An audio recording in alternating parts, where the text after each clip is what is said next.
Guys দেখতে পাচ্ছ অনেকদিন পরে মাঠের দিকে এলাম আমরা। Hey guys, welcome to my new blog.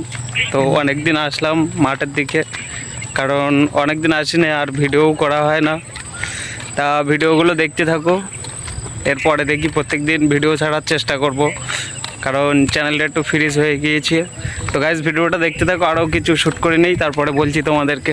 দেখতে পাচ্ছ এই আমি মাঠের দিকে এলাম। তো আমাদের এটা হলো একটা শ্মশান ঘাট, আর এই চারিদিকটা তোমাদেরকে ঘুরিয়ে ঘুরিয়ে দেখানোর চেষ্টা করছি।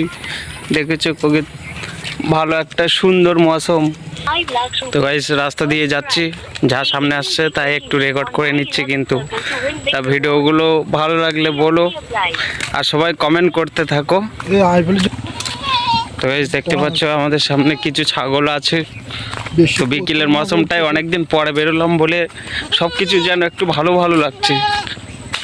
কেরাম চারিদিকটা ফাঁকা মাঠ, আমরা ফাঁকা ফাঁকা। আর এখানে তো লোকজন থাকে বলে তোমার মনে হয় না? দেখতে পাচ্ছ চারিদিকে কেউ নেই। তো দেখতেই পাচ্ছ হেঁটে হেঁটে যাচ্ছি, তো এরকম কোথায় যাচ্ছি বুঝতে পারছি না। দেখো আমরা নিচে এই রাস্তা, ঠিক আছে, এই রাস্তাটা দেখো কেমন। আর ভিডিওটা যদি এই অবধি দেখে থাকো, ভালো লাগলে লাইক করবে সবাই। দেখো গাইস কিরকম আমি তোমাদের নদীগুলো দেখাচ্ছি। এটা হচ্ছে ছোট নদী। এই জায়গাটার নাম কি বলে না, এই যে এই জায়গাটা দেখতে পাচ্ছ, এটা হচ্ছে গ্রাম এলাকা, গৌড়েশ্বর নদী যাকে বলে। না, গৌড়েশ্বর এটা। এখন নদীর ধারে এসছি, এই দেখতে পাচ্ছ এখান থেকে অনেকটা দূরে সব দেখা যাচ্ছে। এই দেখো ব্রিজটা দেখো গাইস, দেখলে এখান থেকে এই দেখো এই হচ্ছে ব্রিজ, আর এইটা ভাটা, মানে আমরা অনেকটা দূরে, ঠিক আছে গাইস, আর জুম করে দেখাতে পারছি না।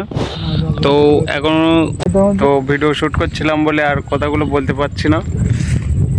তো কি বলবো, মনে থাকে না, কারণ নতুন স্টার্ট করেছি তো তো এখনও মানে। তো গাইস এবার খানিকক্ষণ একটু এক জায়গায় বসতে হবে, ওই জন্যই মাঠটাকে চারিদিকে দেখো ঘুরিয়ে নিলাম। একটু এরকম জায়গায় একটু ছবি তুলতে এসেছি, একটু ফটো টটো তুলি নেই। আর তোমরা ব্লগটাকে এনজয় করে নিও।